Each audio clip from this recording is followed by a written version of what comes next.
네, 함께 말씀 듣습니다. 요한복음 13장 1절로 11절입니다.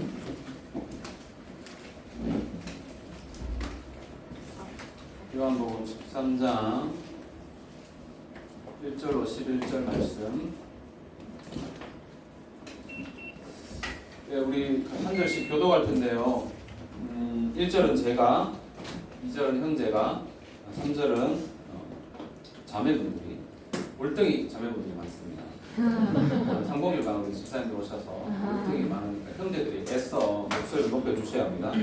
1절은 제가, 2절은 형제가, 3절은 자매분들이, 그렇게 해서 11절까지 11절을 마지막 함께 읽도록 하겠습니다.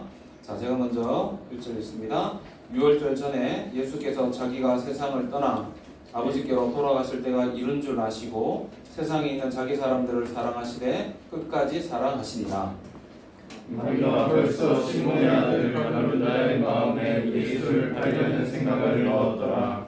저녁 먹는 중 예수는 아버지께서 모든 것을 자기 손에 맡기신 것과 또 자기가 하나님께로부터 오셨다가 하나님께로 돌아가실 것을 아시고 저녁 잡수시던 자리에서 일어나 겉옷을 벗고 수건을 가져다가 허리에 두르시고 이에 이하에 물을 넣어서 제자들의 발을 씻으시고 그 두르신 수건으로 닦기를 시작하여 시몬 베드로에게 이르시니 베드로가 이르되 주여 주께서 내 발을 씻으시나이까. 예수께서 대답하여 이르시되 내가 하는 것을 네가 지금은 알지 못하나 이후에는 알리라. 베드로가 이르되 내 발을 절대로 씻지 못하시리이다. 예수께서 대답하시되 내가 너를 씻어주지 아니하면 내가 나와 상관이 없느니라. 시몬 베드로가 이르되 주여 내 발뿐 아니라 손과 머리도 씻어 주옵소서. 예수께서 이르시되 이미 목욕한 자는 발밖에 씻을 필요가 없느니라. 온몸이 깨끗하니라. 너희가 깨끗하나 다는 아니니라 하시니. 함께 읽습니다. 이는 자기를 팔자가 누구인지 아시니라. 그러므로 나는 깨끗하지 아니하다 하시니라. 아멘. 네, 오늘은 손님들이 오셔서 원래 하던 그렇게 하지 않고 제가 바로 말씀을 전하고 했으면 좋겠습니다. 오늘 말씀의 제목은 씻음의 은혜입니다. 말씀을 전하기 전에 한번 옆에 분들 보면서 이렇게 인사하죠. 사랑하고 합니다. 한번 인사하시죠. 사랑하고 예.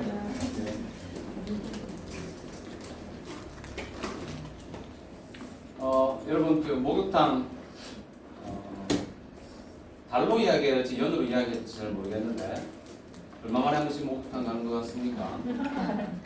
반응을 이렇게 잘해주시죠. 목욕탕밖에 이야기하자는데 이렇게 웃어주시면 제가 어떻게 설명을 해야 할지 본 받으세요. 예, 여러분 얼마 만에 한 번씩 가는 것 같습니까? 연. 전혀 안 가시나요? 네. 달? 1년에 한 번. 명절에 한 번? 그런데. 부근 때밀로? 저는 1년에 한 번도 안 가는 것 같아요. 네, 정말 안 가는 것 같습니다. 그렇다고 저를 더럽거나 지저분한 사람으로 여기진 않았으면 좋겠습니다. 샤워는 매일 해요. 여러분, 제가 안 가는 이유가 있습니다. 목욕탕 안 가는 이유는 목욕탕 가면 너무 답답해요. 저는 목욕탕을 가도 그 암탕 말고 뭡니까 그 사우나 안 갑니다. 그리고 돈이 너무 아까워요. 가면 10분 하면 끝나거든요. 할 게 없어요. 워낙 깨끗하게 제가 제 몸을 관리하기 때문에 때가 안 나와요. 그러다 보니까 제가 머릿속으로 드는 겁니까 지금? 선우하고 목욕탕을 간 게 손을 꼽을 것 같아요. 그래서 방학이나 쉬는 날이 되면 아내가 한 번씩 이런 이야기를 해요. 아니 애들 데리고 목욕탕 한번 갔다 오라고. 지금 우리 언니가 지금도 이야기하고 있습니다. 목욕탕 언제 갈 거야? 아빠. 근데 있잖아 그때 마지막으로 갔을 때 아빠 때 많이 나왔는데.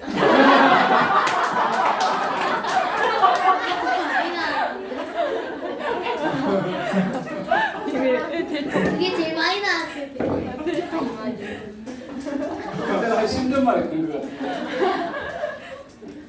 그때가 기억이 나요. 가장 최근에 작년 말쯤이었던 것 같아요. 제가 그렇게 목탕을 가면 가장 먼저 하는 일이 있습니다. 물에서 실컷 놀게 하는 거예요. 어머니들 다 잘 아시겠지만 왜 물에서 실컷 놀게 할까요? 지치게. 그렇죠. 때를 이렇게 퉁퉁 아. 불려야 하는 거죠. 아이를 안 키워봤으니까 모르죠. 그리고 이제 때가 조금 불었다 싶었을 때 이제 그때서야 이제 씻깁니다. 기술이 있죠. 왜냐하면 안 그러면 살을 묶이는 수가 있기 때문에 때만 이렇게 기가 막히게 1mm의 힘을 딱 줘가지고 이렇게 정확하게 때만 비껴내야 하는 그런 능력이 제게 있습니다.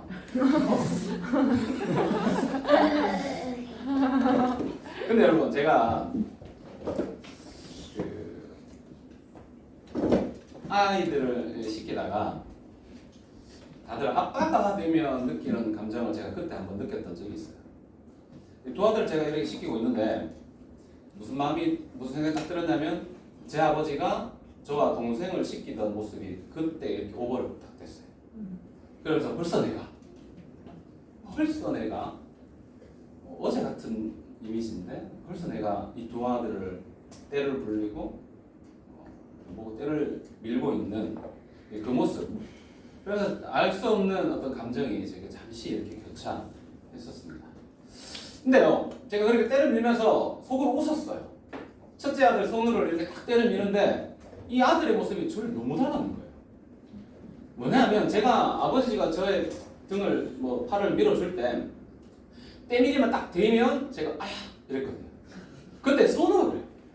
손만 딱 갖다 대면 바로 이렇게 움찔하는 거죠. 그러니까 얼마나 이게 웃긴지 이게 피는 못 속인다 그 생각 딱 드는 거예요. 그러면서 제가 아버지가 때를 밀어주면서 저를 향해 하셨던 말씀이 있습니다. 제가 아프다고 막 도망가거든요. 막 몸을 빼요. 그러면 아버지가 이렇게 제게 말씀하셨어요. 야, 누가 이 더러운 때를 밀어주겠냐? 아버지나 되니까 밀어주지. 그러면서 저를 붙잡고 밀어주셨거든요. 제가 그 생각이 딱 난 거예요. 그래서 제가 아들 똑같이 했습니다. 선우한테 아빠나 되니까 너 밀어주지. 너 더러울 때 누가 밀어주겠냐? 이런 중학생 때 엄청 나옵니다. 저 닮아서 그런 거 아니에요. 때 엄청 나와요. 똑같이 했어요. 그리고 여러분 두 아들을 다 시키고 나니까 대단한 일 아니잖아요. 근데 제가 아버지라는 그 생각 때문에 그리고 내 자녀고 내 자식이라는 그 생각 때문에 별것 아닌 뿌듯한 거예요. 별것 아닌. 자 그리고 나서 이제 뭐 합니까 여러분? 목욕탕 딱 나와가지고 그렇죠. 제가 바나나 우유 먹을래 이랬어요. 그 목욕탕 너무 비싼 거예요. 그래서 동네 홈플러스를 가면서 바나나 우유 먹을래?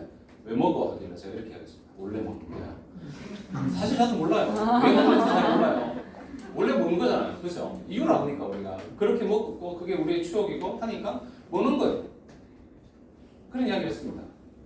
근데 여러분 오늘 본문에 목욕은 아닌데 목욕에 대한 이야기도 주님 하고 계시지만 스승 되신 그 주님께서 제자들의 발을 씻기는 장면이 기록되어져 있습니다. 여러분 제가 아들의 때를 밀었던 것과 주님이 제자들의 발을 씻기는 것은 비교할 수 없는 간격이 있겠으나 그러나 중요한 의미를 담고 있는 겁니다. 제가 제 자식이기 때문에 나와 관계가 있기 때문에 그 때를 밀기는 싫어하지만 저는 밀어주는 겁니다. 자 오늘 베드로도 똑같은 모습을 보이고 있습니다. 오늘 그 이야기를 여러분들과 살펴보고 싶은 거죠. 오늘 그 제자 중에 유독 튀는 한 제자가 있습니다. 누구입니까? 성경에는 유독 베드로의 이야기만 다루고 있어요. 요한은 그 베드로의 모습을 놓치지 않고 성경에다가 기록하고 있습니다. 베드로의 이 모습이 요한의 머릿속에 각인되었을 거예요. 뒤에 이야기하겠지만 이 복음서가 기록된 것은 주님 죽으시고 부활하신 이후 40년에서 50년 정도의 시간이 흘렀을 때입니다. 그럼에도 불구하고 요한이 이것을 드라마틱하게 기억하는 이유는 그때 누군가가 도와줬을 거예요. 누굽니까? 베드로예요. 베드로가 어떤 모습을 보이고 있습니까? 나의 발을 씻길 수 없다 이렇게 말하는 겁니다. 나 아프다 이것도 아니에요. 내 발이 더럽다 이런 느낌이에요. 그리고 스승이니까 씻길 수 없다는 겁니다. 그러면서 오늘 예수님께서 그런 베드로를 향해 뭐라고 말씀하십니까? 내가 오늘 너 씻기지 않으면 너는 나와 아무런 상관이 없다. 관계가 없다. 이겁니다. 제가 제 자식이니까 그렇게 예를 써서 때를 미는 것처럼 여러분 분명히 관계가 있다 했습니다. 그런 것처럼 오늘 주님 이 제자인 베드로의 발을 씻겨야만 하는 이유가 있다는 겁니다. 오늘 그래서 여러분과 이 주님께서 이 제자들의 발을 씻기시는 이 주님의 모습에 대해 살펴보면서 오늘 이 말씀이 도대체 오늘 우리에게 어떤 교훈을 하시는지 함께 좀 은혜를 나누어 보기를 소망합니다. 여러분, 예수님 당시 다른 이의 발을 씻기는 것은 전혀 이상한 일이 아닙니다. 오늘날이야 여러분, 제가 여러분의 집에 간다고 해서 집사님 집에 가고 여러분의 집에 간다고 제가 발을 벗어가지고 발을 내밀 이유가 없습니다. 이상한 일이죠. 전혀 그럴 일 없습니다. 우리는 주로 가면 뭐합니까? 손 씻죠. 손 씻습니다. 특히 어린아이 집에 가면 특히 아이를 한번 만지기 위해서는 우리가 반드시 해야 되는 것, 손을 씻는 거예요. 근데 여러분, 오늘날은 발을 씻는 것은 이상한 일이죠. 근데 여러분, 예수님 당시에는 전혀 이상한 일이 아닙니다. 왜 그렇습니까? 당시 사람들은 흙먼지기를 운동화가 아닌 샌들 같은 것, 슬리퍼 같은 것을 늘 신고 다녔습니다.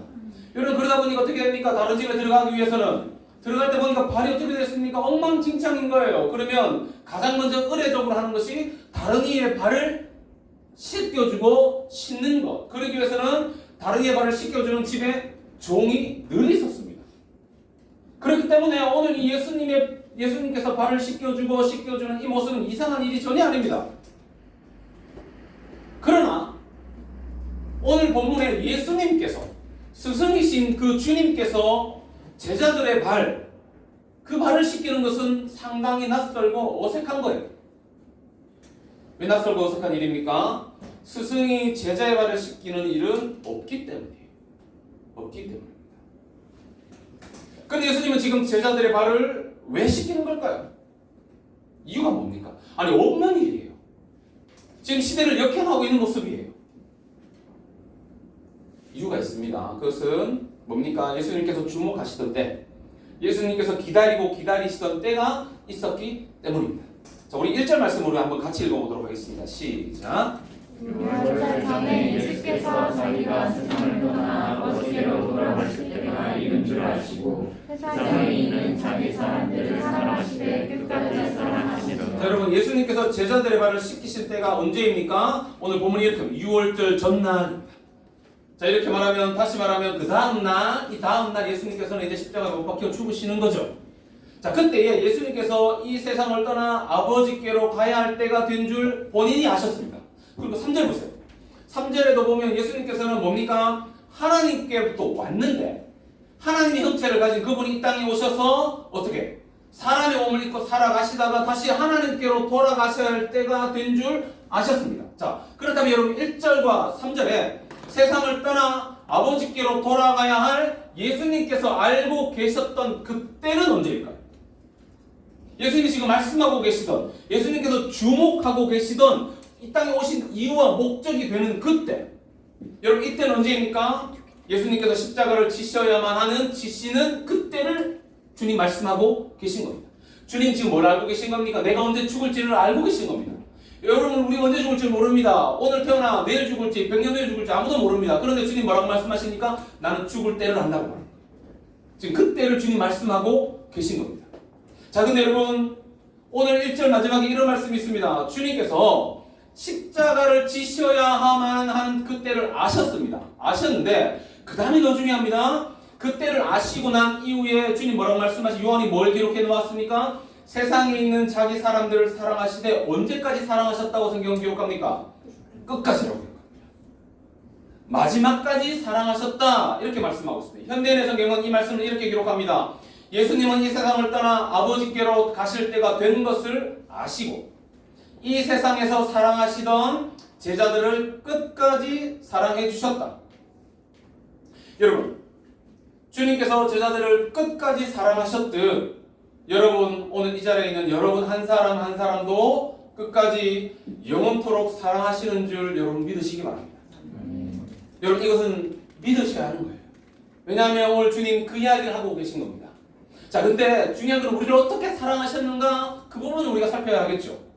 자, 그러나 여러분, 오늘 이 1절에서 사랑은 언제까지 하는 거다? 끝까지 하는 거다, 이런 말씀합니다. 근데 여러분, 끝까지는 두 가지 의미가 있습니다. 끝까지라는 것은 영원부터 영원까지, 처음부터 끝까지, 모든 시간 속에서입니다. 그 말은 무슨 말입니까? 여러분, 여러분을 향한 하나님의 계획이 언제부터 있었다는 겁니까? 영원 전부터 있었다. 영원전부터 여러분을 향한 하나님의 계획이 있었고 그때부터 여러분을 사랑하기로 마음먹으셨고 언제까지? 여러분이 이 땅에 태어나셔서 사시고 다시 그 품에 안길 그 순간 아니 영원토록 여러분을 끝까지 사랑하시겠다. 우리 주님 그렇게 말씀하고 계십니다. 영원부터 영원까지. 두 번째, 여기 여러분 끝까지라는 이 말씀은 할 수 있는 모든 것을 다 뭐해서? 동원해서. 여러분 주님께서 할 수 있는 모든 것을 동원하신 것이 무엇입니까? 무엇이에요 여러분? 예수님께서 하실 수 있는 모든 것 십자가에 못 박혀 죽으시는 그 사건이죠. 자, 그러니까 여러분 정리하면 이런 겁니다. 주님께서 모든 것을 다 동원하셔서 당신이 할 수 있는 최선의 것으로 최고의 것으로 우리를 사랑하셨는데 언제까지? 끝까지 사랑하셨다는 겁니다. 누구를? 자기의 사람. 누굽니까? 바로 오늘 이 자리에 있는 여러분들을 이야기하는 겁니다. 자, 근데 이 자리 보세요. 성경은 이 2절을 통해 마귀가 유다의 마음에 예수님 팔 생각을 넣었다 이렇게 말합니다. 자, 하나님께서는 예수님을 세상에 보내시고 그때가 엄연한 현실로 다가오고 있음을 알고 계셨습니다. 여러분 예수님은 십자가를 지셔야만 한 때가 얼마 남지 않았다는 것과 그리고 이 누구도 어떤 누구도 내가 가는 이 길을 어떤 누구도 함께 이 길을 걸어갈 수 없음을 오직 예수 그리스도 당신만 걸어가셔야만 하는 것을 알고 계셨습니다. 그래서 예수님 어떻게 하십니까? 이 십자가의 길을 이제 걸어가시기 전날 밤 뭐 하시는 겁니까? 제자들의 발을 씻기는 겁니다. 자, 여러분 그렇기 때문에 이 세족의 의미는 아는 것은 너무 중요합니다. 우리 단순히 이렇게 생각합니다. 수련의 마지막 날 누군가의 발을 씻겨주고 나도 이제 당신을 섬기겠다. 여러분 그런 차원을 넘어서는 의미가 오늘 이 세족에 있는 겁니다. 여러분 세족이 의미하는 것이 무엇입니까? 예수님 십자가의 죽음이에요. 때에 대한 이야기를 하셨고 그 때에 대한 이야기를 하시면서 제자들에게 무엇을 보여주고 있는 겁니까? 발을 씻기시면서 나는 이제 그때가 되어 아버지께로 간다 그 말씀하는 겁니다. 그러니까 여러분 세족이 가리키는 십자가의 죽음을 통해 하나님이 어떤 분인가를 보여줍니다. 세족이 이 말씀을 볼 때마다 우리는 기억해야 될 것이 무엇입니까? 하나님이 어떤 분이신가? 또한 예수 그리스도의 죽음이 가져올 구원의 혜택을 이 제자들의 발을 씻기심으로 제자들에게 드라마틱하게 보여주고 계세요. 또한 십자가의 죽음을 통해 성취될 구속적인 이 아버지의 사랑, 이 사랑을 보여주고 계신 겁니다. 자, 여러분 기본적인 의미를 알고 자 4절 보세요. 4절에 저녁 식사를 하던 중입니다. 최후의 만찬. 저녁 식사를 하던 중 어떻게 하십니까? 주님께서 일어나시는 거예요. 옷을 벗으셨습니다. 그리고 몸에 수건을 두르셨어요. 자, 여러분 지금 요한은 40년 전, 50년 된 그 기록을 지금 생생하게 기록하고 있어요. 여러분 이걸 보면 저는 그 생각했습니다. 이게 얼마나 그의 머릿속에 각인되었을까? 잊지 못할 순간이었지 않았을까? 왜 마지막 날입니다. 근데 그 스승님, 그분께서 지금 허리에 수건을 두르시는 거예요. 옷을 벗으시는 거예요. 그리고 지금 친히 제자들의 발 하나의 발을 씻기고 계시는 겁니다. 자, 근데 여러분, 제자들은 이 주님의 이 깊은 뜻을 알았을지 몰랐을지 정확하게 모르겠으나 제자들이 그 주님께서 제자의 발을 씻기시고 닦이실 때 보면 아무런 저항을 하지 않고 있습니다. 거부감 없이 그냥 씻도록 내어준 것 같아요. 왜냐하면 베드로 말고는 다른 제자들의 이야기가 나옵니까? 안 나옵니까? 안 나오고 있어요. 언급이 안 되고 있습니다. 근데 늘 베드로가 문제지 않습니까? 늘 그랬어요. 늘 하나님께 가장 먼저 고백하고 뒤에 바로 욕먹고 이게 늘 베드로거든요. 근데 오늘 이 본문에서도 이 베드로 때문에 이게 사실 부각된 거 드러난 거예요. 하나님께서 이렇게 사용하신 거죠. 그러니까 어떤 사람이나 하나님 앞에 다 의미가 있는 거예요. 자, 그런데 여러분 예수님께서 베드로의 발을 씻으려 할 때는 사정이 좀 달랐습니다. 6절에 보면 뭐라고 말합니까? 시몬 베드로에게 이르시되 베드로가 이르되 뭐랍니까? 주여 주께서 내 발을 씻을 수 없다. 당시 문화적 관습을 따르면 베드로의 모습이 당연한 겁니다. 어떻게 말하면 다른 제자들이 좀 버릇이 없는 거예요. 한 번쯤 물어볼 수 있어야죠. 어떻게 스승님이 이럴 수 있습니까? 근데 여러분 베드로는 참 의문이 가득했던 사람 같아요. 아 스승께서 어떻게 내 발을 씻겨? 내가 당신의 발을 씻겨도 모자랄 판에 어떻게 나를 씻깁니까? 이 말을 하고 있는 거예요. 왜 그렇습니까? 당시에는 주님이 종의 발을 씻기는 일은 있을 수 없기 때문이죠. 그래서 지금 예수님의 모습을 보고 있는 베드로는 이게 무슨 일인가 했을 것입니다. 과연 지금 자신이 보고 있는 이 일이 옳은가 틀린가 막 고민했을 거예요. 여러분, 그래서 베드로는 자기의 발을, 베드로가 사실 언제 이 발을 첫 번째, 두 번째, 세 번째 이제 사실 모르나, 뭐 중간쯤이었다 생각해 본다면 그때부터 이렇게 쭉 오고 있는 그때에 계속 고민했을 거예요. 무슨 고민을 했겠습니까? 저것 봐라. 어떻게 저 가만히 있지? 두 번째, 그래서 무슨 생각했을까요? 니만은 그럴 줄 몰랐다. 이런 마음들이 막 들었을 것 같아. 그러다가 드디어 누구 차례인 겁니까? 자신의 차례에 똑같이 스님께서 뭐 합니까? 발을 씻기시고 발을 닦이시려고 하고 있는 거예요. 자, 여러분 지금 그런 상황입니다. 그래서 어떻게 합니까? 할 수 없다. 이렇게 말합니다. 베드로는 지금 스승인 주님께서 종처럼 행동하는 것이 옳지 못하다 생각했을 겁니다. 오히려 베드로는 내가 당신의 발을 씻겨야 합니다라고 생각했을 거예요. 여러분 지금 베드로가 무엇을 지금 간과하고 있는 겁니까? 무엇을 놓치고 있는 겁니까? 여러분 베드로는 예수 그리스도의 죽음이 가져올 그 구원의 혜택, 제자들의 발을 씻기심으로 드러내고자 했던 그 주님의 의도를 베드로는 모르거든요. 몰랐던 게 당연하죠. 자, 그래서 예수님은 7절에 보세요. 그렇게 거절하고 있는 베드로에게 어떤 답을 해주고 계십니까? 예수께서 대답하여 이르시되 내가 예수님께서 지금 너희의 발을 씻기는 그 일을 네가 지금은 알지 못한다. 근데 언제? 나중이 되면 알게 될 거다. 자, 여러분 주님의 지금 이 모든 행동과 모습은 의도된 거라는 겁니다. 갑자기 마음에 감동이 일어나가지고 오늘 내가 당신의 발을 씻길 거야 이게 아니라 처음부터 끝까지 계획된 것이라는 겁니다. 우리의 구원이 그렇다는 겁니다.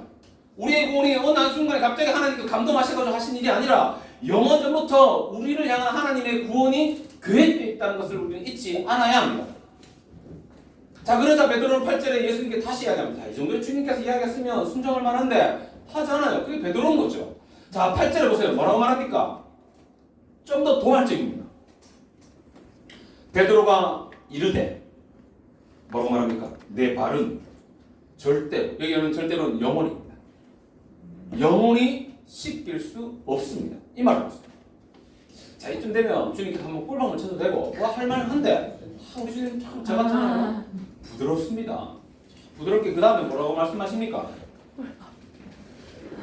왜요? 제가 안 부드러워요? 부드럽죠? 자, 여러분 8절 중반절에 뭐라고 말씀하시는데 베드로에게 이렇게 말씀하십니다. 자, 여러분 중요한 내용입니다. 아주 오늘 본문의 가장 중요한 본문입니다. 자, 예수께서 베드로에게 이렇게 말씀하십니다. 주님이 내가 베드로 너 씻기지 않으면, 씻어주지 않으면 나와 너는 아무런 관계가 없다.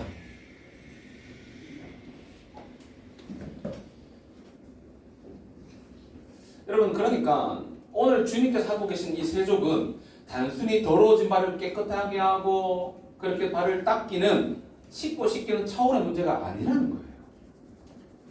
훨씬 더 고차원적인 신학적인 의미가 담겨져 있는 본문이 오늘 내용입니다. 무엇입니까 여러분? 주님 무슨 이야기를 하고 있는 거예요? 지금 누가 너를 씻느냐의 문제예요. 누가 베드로를 씻겨주느냐의 문제입니다. 예수님은 뭐라고 말씀하셨습니까? 내가 너를 씻기지 않으면 너는 내게 속하지 않은 자다. 다른 말은 뭡니까? 나와 너는 아무런 관계가 없는 모르는 사람이다. 지금 이렇게까지 말씀하고 계신 거예요. 그렇게 주님을 따라다녔습니다. 공생이 가도 주님과 함께 동고동락했던 제자입니다. 근데 주님께서 그 발 한 번은 씻기지 않았다고 해서 발 한 번 안 씻겠다고 해가지고 뭐라고 말씀하시는 거예요? 너와 나는 아무런 관계가 없다 이렇게 말씀하시는 거예요. 너무 심한 말 아닙니까 여러분? 아니 그렇게 주님 따라다녔고 저렇게 주님을 향해 내가 죽기까지 복종하겠다 이렇게 말씀했는 이야기했는데 뭐라고 말씀하세요? 한 번 거절했다고 해서 너는 나와 아무런 관계가 없다까지 이야기하고 싶어요. 자, 그러니까 오늘 이 본문은 단순히 발을 씻고 씻기는 문제가 아니라는 겁니다.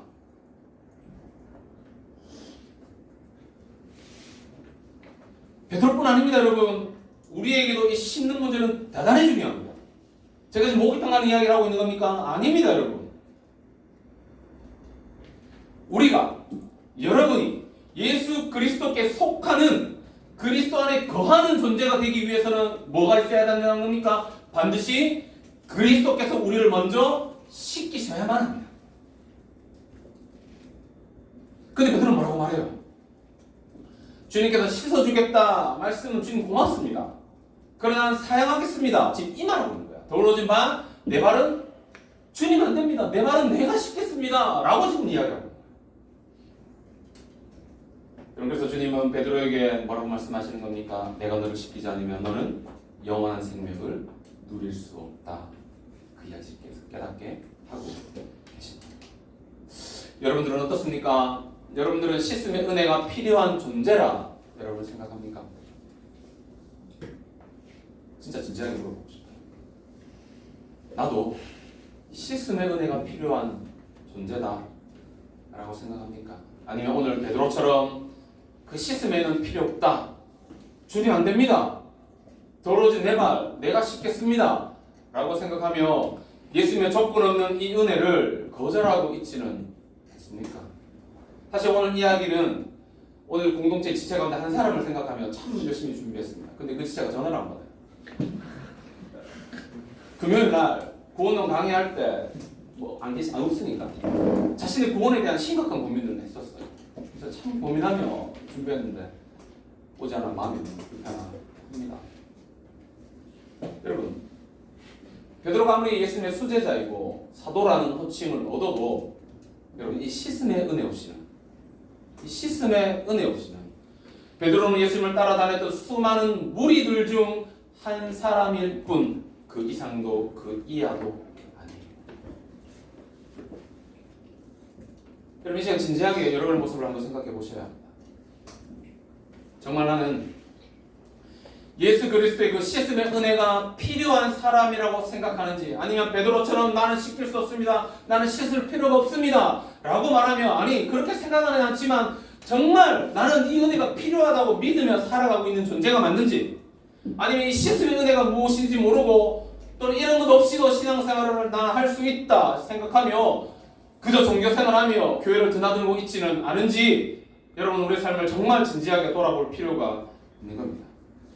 오늘 저는 말씀을 묵상하다가 이 예수 그리스도의 씻음의 은혜를 거절하고 있는 이 베드로의 모습이 과거 저의 모습이었던 것 같습니다. 그 모습을 제가 잊을 수가 없어요.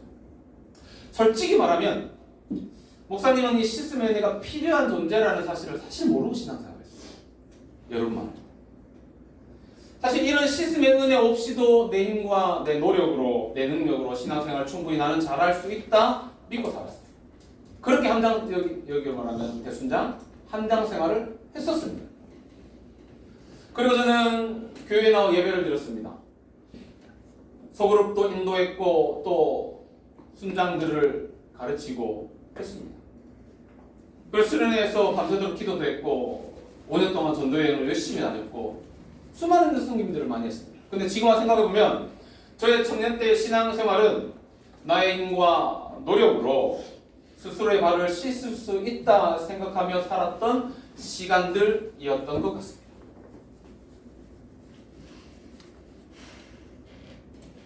여러분 당시 내가 얼마나 신앙생활을 열심히 했냐면 여러분 나이대입니다. 교회 가서 철회하는 건 당연하게 여겼습니다. 여러분 철회하는 절대 쉽지 않아요. 여러분 철회를 하다 보면 어떤 일이 생길까요? 여러분 본당에서 여러분 철회해보신 분들은 아시겠지만 여름에는 모기와 싸워야 하고 겨울에는 추위와 싸워야 합니다. 그렇게 여러분 기도했었어요. 당시에 제가 경산중앙교 있을 때 도원웅 목사님이라는 분이 담임으로 계셨는데 제게 이런 이야기를 해주셨어요. 제가 이제 그때 도원웅 목사님이 저랑 전도여행을 갔었다가 이런 이야기를 제게 해주셨어요. 저희가 1시간 해도 안 되고 2시간 해도 안 되고 3시간 하니까 하늘 문이 열리더라. 이런 이야기를 해주셨어요. 그래가지고 제가 새벽 5시에 갔어요. 어디를? 새벽 기도. 그러고 나서 어떻게 했을까요? 도원 목사님 몇 시까지 기도하시냐면 8시까지 기도하셨거든요. 5시부터 8시까지. 그러니까 저는 기도하다가 자요. 자다가 이제 갑자기 앞에서 무슨 소리가 나면 주여 이러거든요. 도원 목사님이. 그러면 저도 같이 떠가지고 주여 한마디 하고 가는 겁니다. 어떻게든 이제 제가 도원 목사님 이겨보고 싶어가지고 그렇게 8시까지 기도를 하고 집에 간 적도 있었어요. 정말 열심히 기도하려고 해서 또 노력했었습니다. 그뿐 아니면 전도는 또 얼마나 열심히 하는지 모릅니다. 해마다 뭐 갈릴리 청년부 5월, 6월이 되면 전도 숙제 정말 열심히 했거든요.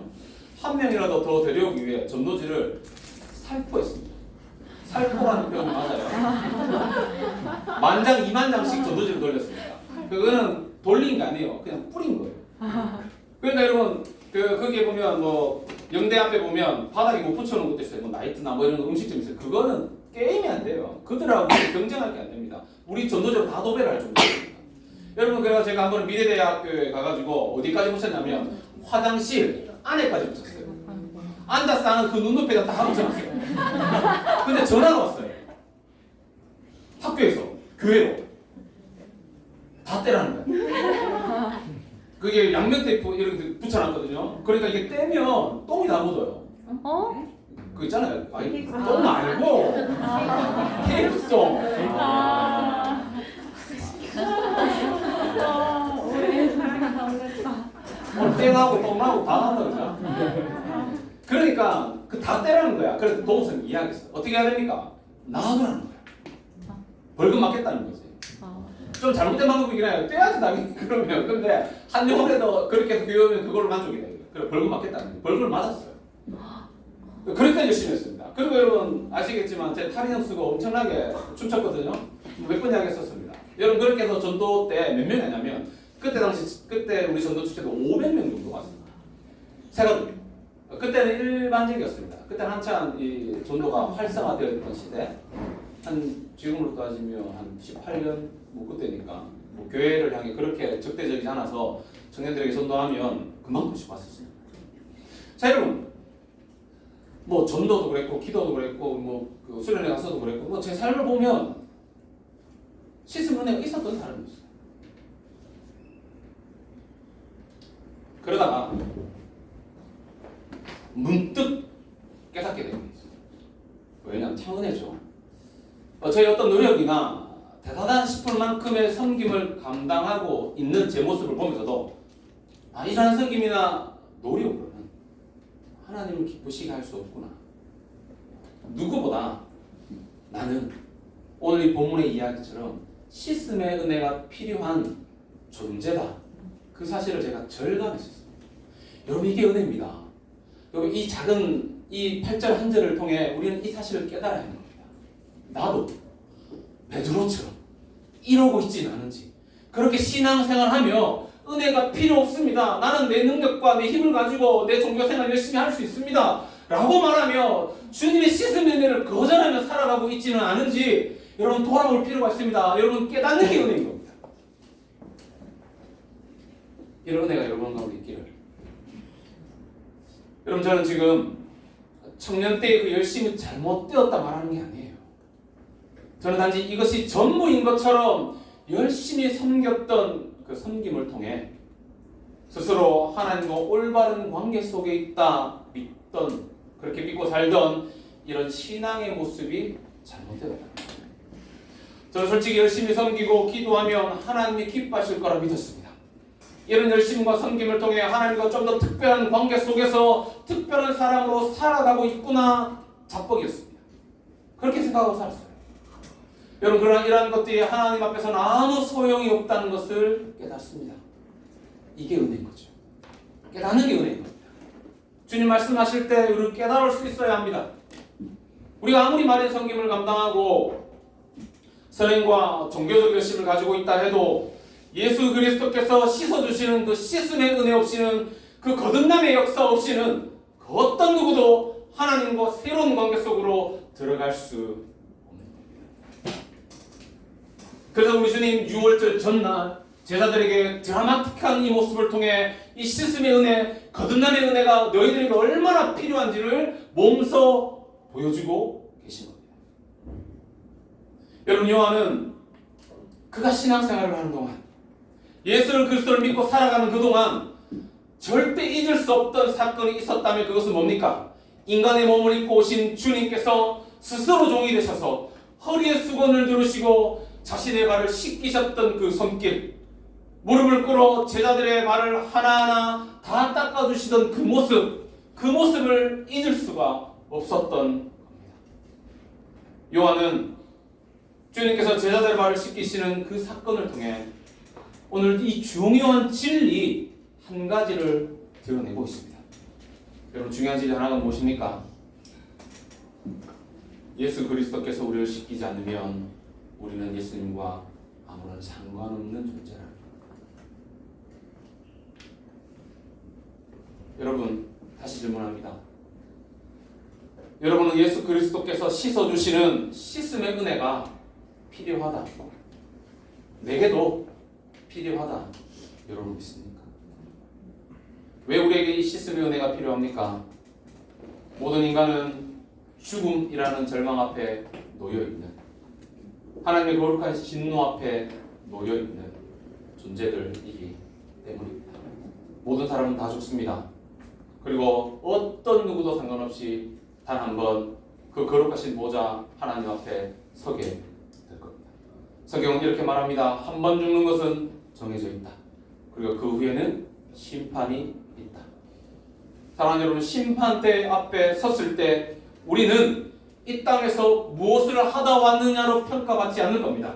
어떤 것을 섬겼냐, 내 직분이 무엇이냐를 가지고 목사냐, 장로냐, 권사냐, 여러분 이것 가지고 하나님 우리를 평가하지 않을 겁니다. 하나님 우리를 무엇을 통해 우리를 평가하시겠습니까?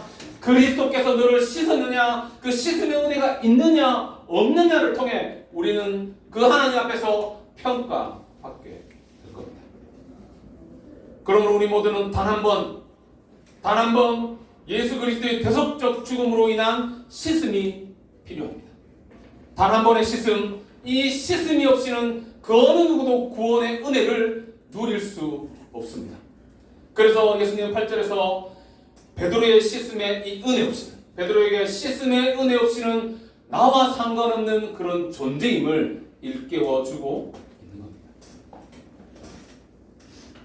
그런데 오늘 우리가 이 사실을 잘 못 알아들을 수 있잖아요. 베드로는 똑같습니다. 베드로는 이 주님이 이렇게까지 상세하게 보여주시고 또 귀에 대고 말씀해 주심에도 불구하고 말씀의 뜻을 못 알아듣고 있어요. 그리고 주님 뭐라고 말하는 거, 주님을 향해 9절 보세요. 우리 9절 말씀 한번 보겠습니다. 시작.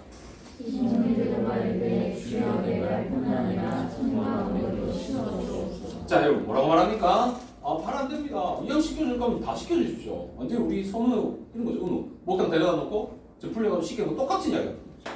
지금 베드로는 지금 예수님의 의도와 목적을 전혀 모르고 있는 거예요. 우리 신앙생활을 하다 보면 이런 사람들이 있다니까요. 종교인처럼 그렇게 교회에 뻔질나게 드나들고 있지만 이런 이야기 한다니까요. 복음을 모르겠다. 그래서 10절에 주님께서 답하십니다. 진짜 친절하시죠. 이미 목욕한 자는 뭐라고 말합니까? 발밖에. 이 말은 무슨 말입니까? 단 한 번 거듭남의 은혜를 경험한 자는 발만 씻으면 된다는 겁니다. 자, 여러분 저기 조금 헷갈리는 게 있습니다. 10절 말씀이 조금 헷갈릴 수 있어요. 베드로가 발을 씻길 수 없다 할 때 주님께서 이렇게 말씀하셨기 때문입니다. 뭐라고 말씀했습니까? 발을 씻겨주실 때 안 된다면서 베드로에게 그 다음에 주님 뭐라고 말씀하십니까? 내가 너를 씻기지 않으면 나와 상관이 없다라고 말씀했어요. 자, 근데 여러분 중요한 건 뭡니까? 베드로는 발뿐 아니라 전신을 씻겨달라고 합니다. 근데 10절에 주님 뭐라고 말씀하시면 목욕한 자는 발밖에. 그러니까 지금 여러분 이 본문이 지금 조금 헷갈릴 수 있습니다. 그죠? 자, 여러분 여기서 잘 기억하고 따라오셔야 되는 게 뭐냐면 지금 8절에서 베드로에게 이 발이라고 말했던 것은 주님의 의도와 성경의 의미는 목욕에 상응하는 겁니다. 단 한 번 이 영단번의 속죄를 말하고 있는 것으로 이해를 해야 하는 겁니다. 8절에서의 발은 이해하시겠습니까? 그리고 10절의 발은 진짜 발인 겁니다. 그렇게 이해하셔야 이 8절에서 10절이 이해가 되는 겁니다. 그죠? 지금 발 이야기도 주님 또 발 이야기하고 있으니까 지금 의도가 지금 또 무슨 예수님 이상한 이야기하고 있는 것처럼 보일 수 있다는 겁니다. 자, 그러니까 8절에서의 이 발을 절대 씻기지 못한다는 것은 뭐예요? 단 한 번의 씻음을 말하는 겁니다. 영단번의 속죄. 그 이야기를 하는 거고 10절의 발은 예수 그리스도를 믿고 난 이후의 삶에 대한 이야기의 발인 겁니다. 자, 여러분 무슨 이야기입니까? 발밖에 씻을 것이 없다. 주님 말씀하시는 것은 이런 이야기입니다. 성도로 그리스도인으로 살아가다 보면 순간순간 죄가 우리의 삶에 스며들어오는 겁니다. 마치 우리가 샌들을 신고 학교 운동장을 걷다 보면 비 오는 날 밖에 돌아다니다 보면 어떻게 됩니까? 당연히 발에 물도 묻게 되고 흙도 묻게 되는 겁니다. 그럼 우리 집으로 와서 어떻게 합니까? 발을 씻기 마련인 거죠. 여러분 이처럼 씻음의 은혜를 누린 성도들이 일상의 삶을 이 세상에 살아가다 보면 어떻게 됩니까? 어지럽고 죄악 가득한 세상 속에 살다 보면 죄로 인해 더러워질 때가 있다는 이야기입니다. 그러므로 성도들에게는 단 한 번 이 씻음의 은혜도 필요하지만 뭐도 필요하다? 매일매일 주님 앞에 나아가 죄로 더러워진 우리의 심령과 우리의 자아를 깨끗하게 하고 그렇게 새롭게 하시는 씻음의 은혜가 필요하다는 이야기입니다.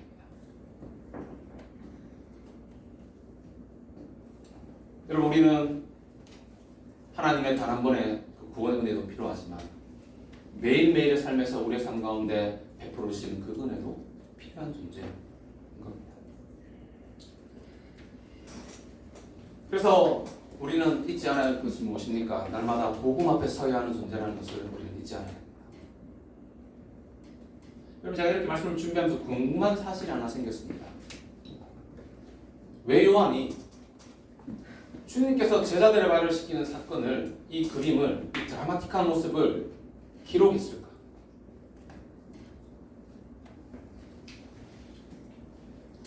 이유가 있지 않겠습니까? 요한복음은 예수님께서 부활하시고 40년, 많게는 50년 뒤에 쓰여진 복음서입니다. 자, 여러분 생각해 봅시다. 한 공동체가 세워졌습니다. 그리고 그 공동체 안에 공동체가 50년의 역사를 가지고 있어요. 우리 지금 6개월 일인 거 아니에요. 50년이 되었어요. 자, 여러분 50년 정도의 공동체를 이루고 있었다면 어떤 모습으로 교회 공동체가 이루어지고 있었을까요? 쉽게 예상해 볼 수 있어요. 4, 50년 정도 된 교회라면 다양한 사람들이 처음에 그 막 뜨거웠던 이제 그런 시절은 좀 지나갔지 않겠습니까? 30년, 40년 되면서 뜨거웠던 그런 것들은 좀 사라지게 됐을 것이고 그 다음에 다양한 사람들이 교회와 함께 살아가고 있을 거예요. 분명 공동체 안에는 교회는 다니긴 하지만 씻음의 은혜가 무엇인지 모른 채 살아가는 자들이 있었을 거예요. 요한처럼 예수 그리스도의 그 부활하심을 본 자도 있었을 것이고 보지 못한 자도 있었을 것입니다. 그러다 보니까 이제 그때 그 시절을 지나가고 많은 사람들이 죽었을 것이고 새로운 사람들이 교회에 들어와 새로운 사람들이 교회를 이루어가고 있었을 것입니다. 그리고 요한의 모습이 그들에게 낯설게 보였을 수도 있을 거예요. 또 어떤 이들은 어떻겠습니까? 분명히 나는 씻음의 은혜를 경험했어요. 근데 세월에 장사 없다고 세월이 흘러감에 따라 어떻게 됩니까? 이 씻음의 은혜를 잊어버리는 거죠. 점점 은혜가 무뎌지는 겁니다. 살았다 이름은 가졌으나 그렇게 교회는 다니고 있지만 성도로서의 삶의 능력은 전혀 삶에서 나타나지 않는 거죠. 4, 50년 되니까. 근데 여러분 교회 안의 상황만 어렵지 않은 게 아닙니다. 교회 밖의 상황도 만만치 않을 만큼 어려웠습니다. 신앙을 가진 자로서 오늘 하루를 버티며 살아가기가 쉽지 않은 시대가 언제냐면 요한이 이 복음서를 썼던 시기입니다. 당시 도미티안이라는 황제가 로마의 황제로 있었습니다. 여러분 이 도미티안이 기독교를 엄청나게 박해했습니다. 예를 들면 이런 겁니다. 여러분 네로 잘 아실 겁니다. 네로가 기독교인들을 박해했던 것은 소총을 가지고 기독교인들을 박해했다면 도미티안은 핵폭탄을 던진 거예요. 그러니까 여러분 이게 말이 안 되는 거죠. 엄청난 박해였습니다. 역사상 기독교 역사상 이렇게 고통스러웠던 시기가 없었다고 말해요.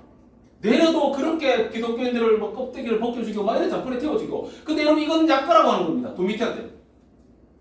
여러분 그러니까 신앙을 가지고 산다는 것은 이들에게서는 보통 일이 아닌 겁니다. 그럼 어떻게 하겠습니까, 여러분? 생존을 위해 타협해야 됩니다. 그 고난과 그 고통을 견디지 못해 하나님을 떠나는 자들이 생겼을 거예요.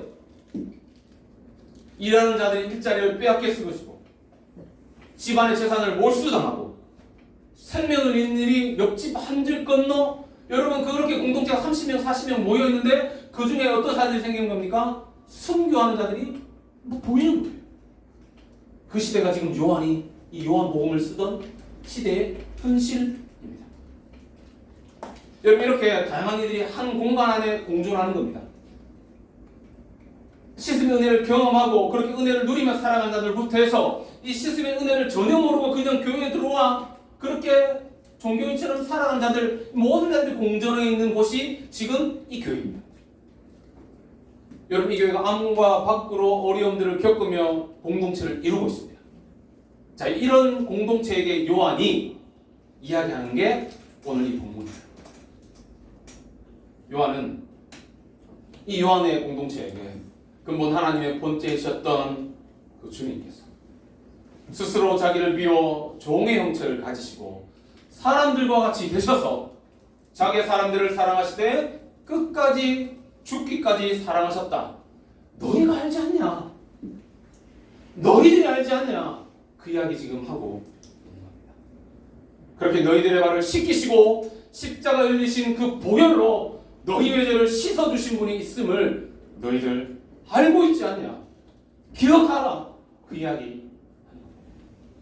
여러분 결국 요한은 복음만이 죽기까지 사랑하신 그 사랑만이 안과 밖의 모든 상황을 해결할 수 있음을 말하고 있는 겁니다. 여러분 신앙의 교회 안의 문제와 세상의 모든 문제를 결국 해결할 수 있는 방법은 그리스도께서 우리를 씻어주셨던 그 씻음의 은혜, 그 하나님의 사랑, 복음이 아니고서는 해결될 수 없음을 요한은 지금 당신의 가족들에게, 당신의 공동체에게 이 복음서를 기록하고 있는 겁니다. 여러분 저는 오늘 말씀을 묵상하고 연구하면서 확신하게 된 것이 있습니다. 그것은 성도된 자들에게는 단 한 번 이 씻음의 은혜가 필요하다는 것과 또한 매일매일 회개의 씻음의 은혜도 필요하다는 겁니다. 과거 내가 어느 한 시점에 그 은혜를 누렸다고 해서 일상을 살아가는 동안 분명히 우리는 더러워집니다. 지금 주님 그 말씀하는 겁니다. 너 목욕했지 않냐? 그러면 어떻게 살아가는 겁니까? 발을 매일매일 씻으라는 겁니다. 여러분 그건 일상이었던 겁니다. 여러분 누구 집에 들어가서 10번을 나갔다 들어가면 10번 다 씻었습니다. 우리가 일상의 삶을 살아가다 보면 우리의 눈이 더러워집니다. 우리의 마음이 더러워지고 생각이 더러워집니다. 그때마다 뭐하라고 지금 말씀하시는 겁니까? 날마다 복음 앞에서 복음으로 너를 정결케 하라는 이야기를 주님 제자들에게 하고 있는 겁니다. 요한은 자기의 사람들을 사랑하시되 끝까지 사랑하셨던 그 사랑의 대상이었던 성도들에게 이런 말을 하는 겁니다. 십자가 앞으로 나아가 단 한 번의 씻음의 은혜를 경험해야 한다. 그렇지 않으면 너는 나와 상관없는 존재들이다. 또한 씻음의 은혜를 누린 성도들에게는 복음의 능력으로 성도다운 삶을 살아가기 위해서는 날마다 복음 앞에 서야 한다. 우리를 향해 절대적 사랑을 보여주신 자기의 사람들을 사랑하시되 끝까지 사랑해주신 그 사랑을 날마다 기억하며 살아가기 위해서는 날마다 복음 앞에 십자가 앞에 서야 함을 요한은 그 주님의 발을 씻기시는 사건을 통해 초대교회 성도들에게 지금 강조하고 있는 겁니다. 여러분 이 지점에서 우리의 고민이 있습니다. 우리의 고민은 자기 사람들을 사랑하시되 끝까지 사랑하셨던 그 사랑이 바로 나를 향한 사랑이었다 믿는다면, 믿지 않습니까? 믿는다면 우리는 사실 이렇게 살아야 하는 겁니다. 날마다 세상을 거슬러 세상을 이기는 승리하는 삶을 살아야 해요. 근데 여러분 사실 우리가 살아가다 보면 그렇지 못해요. 한주 살고 와서 머리 쥐어뜯는 거죠. 그리고 오늘 월요일 살다가 화요일 저녁에 돌아와가지고 또 머리 쥐어뜯는 겁니다. 그게 우리예요. 우리의 실제 삶은 사실 그렇습니다. 주님 그것을 몰랐을까요? 왜 여러분 주님은 이 발에 대한 얘기 8절 이야기만 하고 맞춰도 됐을 텐데 이 베드로의 이야기를 통해 주님께서 왜 이야기를 하고 계시는 걸까요? 여러분, 우리의 삶이 복음의 사람답게 그 발을 한번 씻기시는 그 은혜로 말미암아 우리의 삶은 성령 충만한 삶이 되어야 함에도 불구하고 매일의 삶에 성령 충만한 복음의 사람으로 사라지지 않고 있음을 우리는 부정할 수 없습니다. 참 어려워요. 그렇게 발을 씻긴 자답게 거듭난 자답게 그렇게 일상을 살아내면 좋은데 우리의 일상을 돌아보면 그렇지 못할 때가 너무나도 많은 겁니다. 왜 그럴까요? 복음은 능력입니다. 근데 나는 복음을 받아들인 자임에도 불구하고 왜 나는 그런 능력 있는 존재로 살아가지 못하고 있냐는 질문입니다. 왜 그럴까요? 저도 그게 불만입니다. 제 삶을 볼 때마다. 아니 주님의 능력은 대단한데 아니 그 능력이 내 능력인데 나는 일상에서 너무나 초라한 삶을 살아가고 있거든요. 어제와 오늘이 다른 겁니다. 어제 승리했는데 오늘 또 실패하는 겁니다. 왜 그럴까요? 같은 고민 아닙니까? 그렇게 지금까지 오지 않았습니까? 이유가 있어요. 팀 켈러 목사가 마틴 루터의 말을 인용하면서 했던 이야기에 우리 다시 주목해야 합니다. 루터는 이런 이야기를 합니다. 종교가 인간 심령의 기본값이다. 상관함이 있는 내용이죠. 루터 목사가 무슨 말을 하고 있는 겁니까? 여러분 잘 들으셔야 합니다. 예를 들면 이런 겁니다. 여러분 제가 맥북을 씁니다. 이 노트북이 좋은 점이 있습니다. 여러분 보통 뭐 안드로이드죠. 뭐 그런 거 쓰면 안드로이드입니까? 윈도우죠. 저는 그쪽은 잘 몰라요. 맥북에 최적화되어 있는 사람이라서. 여러분 맥북을 쓰면서 좋은 점이 있습니다. 그 뭐냐면 일부러 컴퓨터를 끄지 않아도 돼요. 예. 그게 도프면 돼요. 그 켜면 처음 세팅해 놓았던 그 세팅 값으로 그대로 오픈이 됩니다. 제가 일부러 설정을 바꾸지 않으나 노트북은 제가 처음 설정해둔 기본값 모드에서 작동을 해요. 제가 무슨 이야기를 하는 거냐면 루터는 우리의 마음 역시 복음으로 우리가 회심한 이후에도 날마다 시스템의 은혜를 소망하지 않으면 우리가 어떻게 된다? 종교와 율법적인 모드로 되돌아가 작동할 거라는 거예요.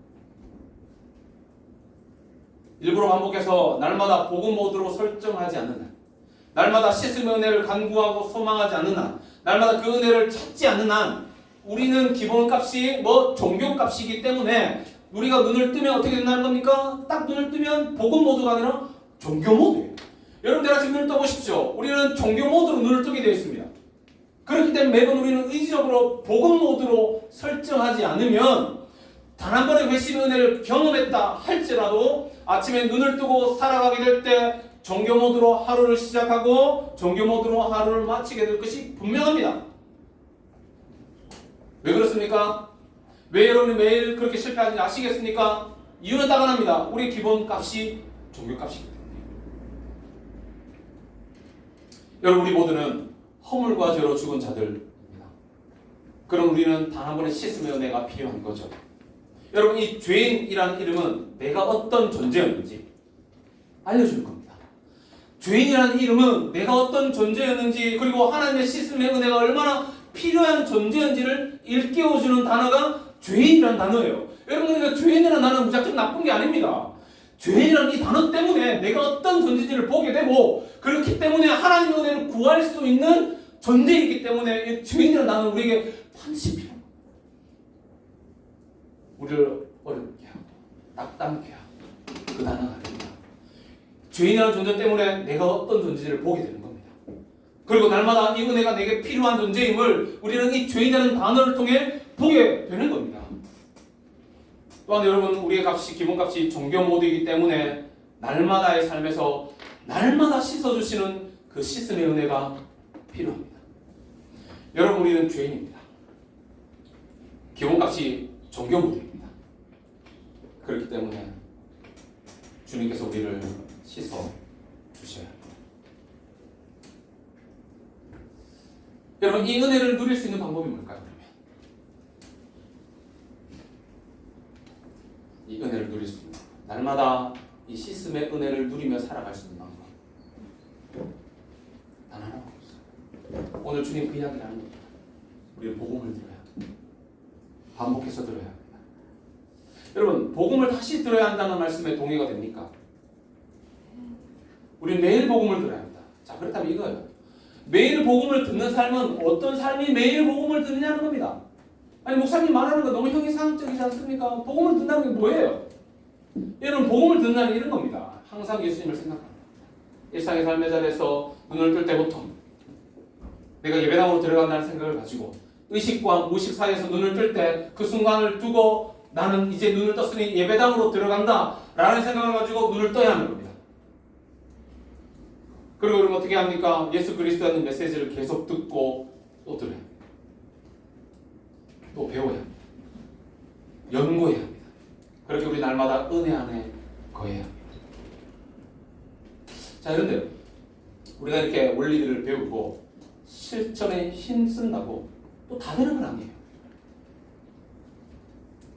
여러분 참된 변화는 배우고 실천하는 것을 포함해야 합니다. 잘 들으셔야 합니다. 우리가 배웠던 것들, 여러분 그것들을 우리가 더 깊이 이해해야 해요. 자, 어렵나요? 여러분 이런 겁니다. 하나님의 본체, 형체라는 단어가 몰패라는 단어가 있어요. 그러면 그 부분에 대해서 들었으면 그냥 잊어버리면 안 돼요. 금요일 연구 모임 때 가르쳤으면 어떻게 하는 겁니까? 그걸 어떻게 합니까? 더 깊이 이해할 수 있도록 노력해야 하고 그것들을 목사가 전달해 주는 것으로 그치지 않아야 합니다. 어떻게 합니까? 깨달아야 합니다. 여러분 이해하고 깨닫고 마음에 속속 배워들게 해야만 하는 겁니다. 수동적으로 듣는 것을 넘어 능동적으로 여러분 말씀을 들어야 한다는 겁니다. 그냥 제가 전달해 준 것을 받아먹는 수준을 넘어서서 이제 여러분이 숟가락을 떠서 때로는 밥을 차리고 먹을 수 있어야 한다는 겁니다. 너무 중요한 대목이 아닐 수 없습니다. 여러분 우리가 매일 복음을 성취해 복음을 더 깊이 이해하고 깨달아야 합니다. 그리고 마음 속속 배워들게 해야 합니다. 여러분 이때 우리 삶에 어떤 일이 일어나게 될까요? 열매를 맺게 되는 겁니다. 그제서야 맺게 되는 겁니다. 복음의 열매, 성령의 열매, 믿음의 열매. 그제서야 맺히는 겁니다. 수박 겉핥기식으로 그냥 단순하게 한번 듣고 내가 알았다 여기고 그냥 지나가는 삶은 여러분 날마다 실패할 수밖에 없습니다. 그래도 우리 주님 은혜를 주셔서 그런 삶이 있음에 대해 오늘 말씀해 주시니 참 은혜가 됩니다만은 그러나 우리 주님 그리스도의 장성한 분량까지 자라기를 원하시는 겁니다. 단순히 그저 늘 발목 신앙에 그치지 않기를 원하시는 겁니다. 여러분 그렇기 때문에 우리는 날마다 십자가에 나아가야 합니다. 복음 앞에 서야 합니다. 사랑하는 여러분, 십자가 아래만, 복음에만 참되고 변치 않는 우리의 소망이 있는 겁니다. 십자가 아래에만 세상을 이길 힘이 있는 겁니다. 복음만이 우리의 영혼을 쉬게 합니다. 복음만이 우리에게 참 기쁨을 주시는 줄 믿습니다.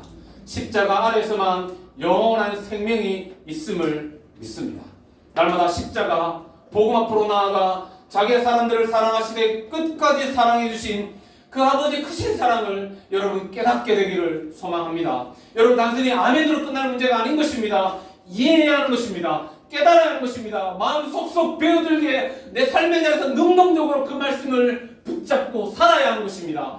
그때 사는 것이 복음 앞에 사는 것이고 날마다 복음 앞에 서는 삶이 되는 줄 믿습니다. 여러분 그렇게 예수 그리스도의 죽음이 가져온 그 구원의 혜택을 누리며 자기의 사람들을 사랑하시되 끝까지 죽기까지 사랑해 주신 그 사랑의 힘으로 매일매일의 삶을 살아가 보기를 하나님 앞에 기도합니다. 여러분 변하지 않는 진실한 사랑만이 나를 변화시키고 나를 세우고 오늘 하루를 살아가게 하는 줄 믿습니다. 여러분 그 사랑이 오늘 본문에 드러나 있습니다. 단순히 한번 말씀을 듣는 것에 그치지 않고 8절과 10절을 묵상하며 오늘 주님 내게 어떤 말씀을 하고 계신지 곰곰이 들으시며 묵상하시며 혹시 내 삶이 여전히 8절에 머물러 있지 않은지 아니면 8절을 넘어 10절에서 내게 하나님께서 주님께서 어떻게 말씀하고 계신지 돌아보시면서 여러분 삶을 점검하고 날마다 그 씻음의 은혜로 그 은혜로만 살아가는 그 나를 사랑하시되 죽기까지 사랑하신 그 사랑의 힘으로만 일상의 삶을 살아내고 이겨내는 귀한 믿음의 가족들 되고 소망하고 축복합니다. 네, 이제 잠시 묵상하는 시간 좀 가지겠습니다.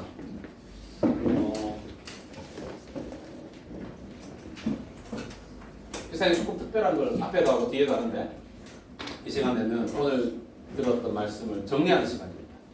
잠시 정리하시고 한 5분 정도 시간을 드리는데 5분 정도 정리하시고 찬양하고 기도하고 내게 하나님 어떤 말씀을 주셨는지 내가 적용해야 할 것은 무엇인지 나는 날마다 복음 앞에 서는지 그 복음 앞에 선다면 그 복음에 선다는 뜻이 무엇인지 나는 이해하려고 노력하는지 내 마음에 속속 배어들게 하려고 애쓰는 삶이 있는지 그냥 떠먹여주는 수준에서 늘 끝이는 그런 어린아이와 같은 신앙의 삶을 살아가고 있지는 않은지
오늘 여러분에게 하나님 주신 감동을 가지고 여러분의 결단을 가지고 한번 하나님 앞에 여러분 마음을 드리며 결단하며 하나님 앞에 한번 십자가로만 만족하는 삶 살아갈 수 있도록 나를 이끌어 주시옵소서. 그렇게 나의 삶이 하나님 한 분만으로 만족하는 나의 인생 될 수 있도록 주님 내게 은혜를 베풀어 주옵소서. 그러한 제목을 가지고 한번 하나님 앞에 기도하며 나갔으면 좋겠습니다. 기도합니다. 살아계신 하나님,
나부터 씻음의 은혜가 절대적으로 필요한 존재임을 깨닫게 되는 은혜가 오늘 이 시간 있기를 소망합니다. 오늘 이 자리에 분명 단 한 번의 씻음의 감격을 모르고 살고 있는 그 처음 씻음의 은혜가 필요한 자들이 있을 수도 있겠고, 또한 누군가는 씻음의 은혜를 잊어버려 오늘 다시 새롭게 하시는 씻음의 은혜가 절대적으로 필요한 자들도 있겠다 싶습니다. 이 모든 자들이 오늘 주님께서 베드로에게 하신 말씀, 내게 하시는 말씀으로 들려지기를 소망합니다. 내가 너를 씻기지 않으면 너는 나와 상관이 없다. 베드로에게 하신 이 말씀이 오늘날에 나를 향해 하시는 엄중한 말씀으로 들려지도록 하나님 도와주옵소서. 베드로가 나를 씻길 수 없다 이야기할 때 그 주님 포기하지 않으시고 다음날 부인할 것도 하셨지만 결국 베드로의 발을 씻기시며 영원한 구원을 허락하여 주셨듯 하나님 내게도 씻음의 은혜, 거듭남의 은혜, 구원의 은혜를 내게 허락하여 주옵소서. 주님의 씻음의 은혜가 절대적으로 필요한 자임을, 내가 그런 자임을 알게 되기를 소망합니다. 이미 이 은혜를 누리고 있다 믿는 자들에게는 더 확신하게 되어지는 받은 구원을 두렵고 떨림으로 이루어가는 삶이 되어질 수 있도록 다시 한번 하나님께 간절히 기도하며 우리의 마음을 드리며 하나님 앞에 결정하며 결단하며 기도하며 나갑니다. 기도하겠습니다. 살아계신 하나님, 오늘 주님 베드로를 향하여 내가 너를 씻기지 아니하면 나와 상관없다. 하나님,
십자가 그 그늘 아래 나의 영원한 소망이 있음을 믿습니다. 하나님 십자가 그 그늘 아래 나의 생명이 있음 또한 하나님 믿습니다. 하나님 내게 그 은혜를 허락하여 주심에 하나님 감사합니다. 은혜로 인해 주님을 소망하게 되고 주님과 그 영광스러운 교제 가운데 오늘 하루를 살아갈 수 있는 특권을 주심에 감사합니다. 내가 주님과 아무런 상관없는 존재가 아니라 주님 그 십자가에 못 박혀 죽으심으로 나의 발을 씻겨주심으로 영원한 소망 없던 자가 영원한 산 소망을 가지고 오늘도 이 자리에 나와 이렇게 십자가를 노래 부르며 기도하며 내게 소망이 십자가밖에 없음을 고백할 수 있는 은혜를 주심에 감사합니다.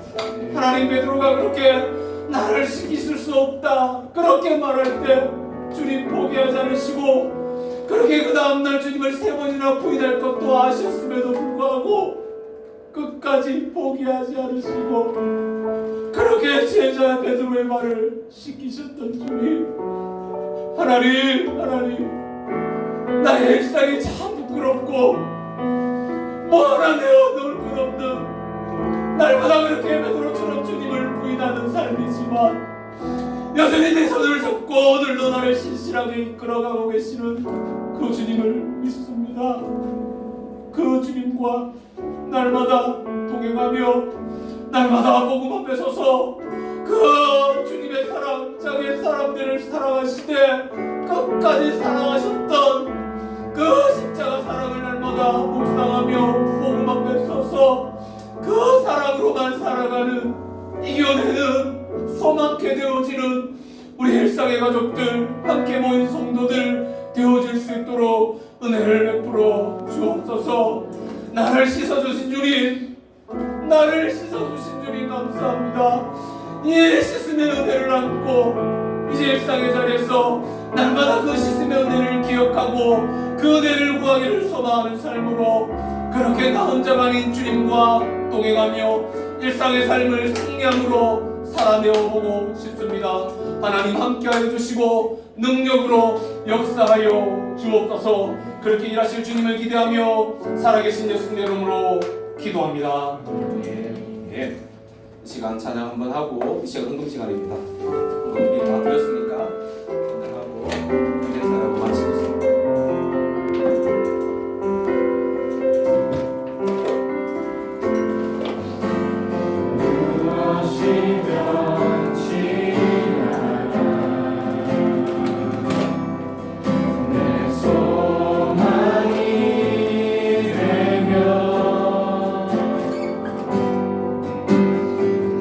무엇이 한결 같아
하나님을 한 곳에서 한 영으로 하나님을 예배할 수 있는 은혜와 특권을 주심에 감사합니다.